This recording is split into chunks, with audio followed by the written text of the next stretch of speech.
Salut, ici le magicien Daniel Coutu et là je suis particulièrement excité et fébrile puisque c'est le lancement de mon tout nouveau livre. La magie c'est facile, publié aux éditions La Bagnole et la magie c'est facile de l'aimer, c'est facile de l'apprendre et surtout c'est facile d'impressionner ses amis avec ses 18 tours de magie. Facile à faire avec des accessoires faciles à trouver à la maison et je suis pas mal fier du livre parce qu'à l'intérieur, il y a de superbes photos, étape par étape. C'est super facile de comprendre les tours. Il y a de magnifiques illustrations aussi pour plusieurs tours qui sont une gracieuseté, entre autres de Tristan Demers.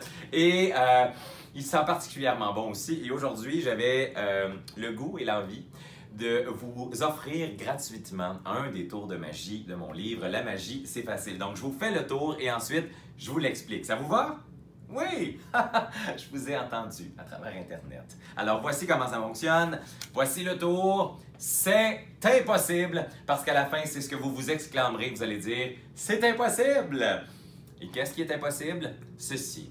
Voici un trou percé dans une carte et ce trou est de la grosseur d'une pièce de 5 sous. Je l'ai découpé avant votre arrivée. Et là, moi, aujourd'hui, je vais essayer de faire passer cette pièce de 2 $ à travers le trou qui a été fait avec une pièce de 5 sous. Pour ce faire, je plie la carte en deux. On met la pièce au centre comme ça. Donc, je tire dessus et sans l'aide de la magie, normalement, ça va passer, mais la carte va déchirer. Sauf si on est magicien. Regardez bien, on peut inspecter la pièce. Elle est normale. On peut voir. Ici, on insère vraiment la pièce doucement dans la carte et on compte jusqu'à 3 en faisant le souffle magique.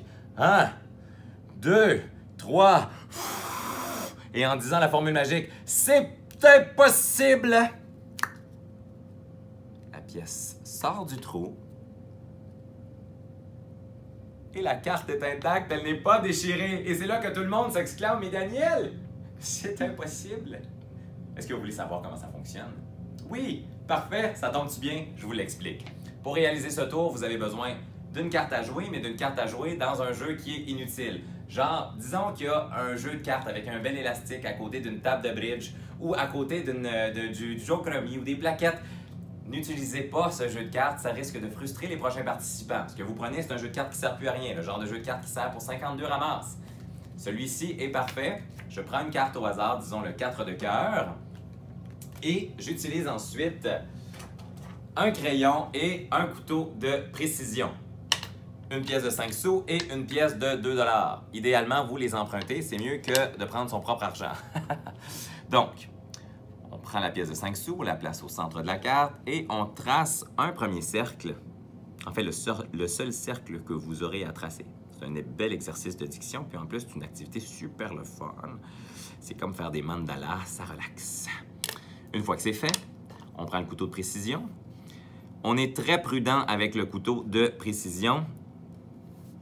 On a une seule paire de mains. Très important de les garder intactes.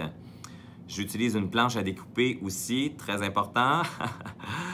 Faire ça sur la table en bois de rose que vos parents viennent juste d'acheter, c'est peut-être pas la meilleure idée. Donc, on y va avec un couteau de découpe en dessous. Une fois que c'est fait, c'est comme dans une émission de Ricardo. J'en ai un toute faite. Voilà. Je la fraîchement sortie du four. Oh, elle est encore chaude.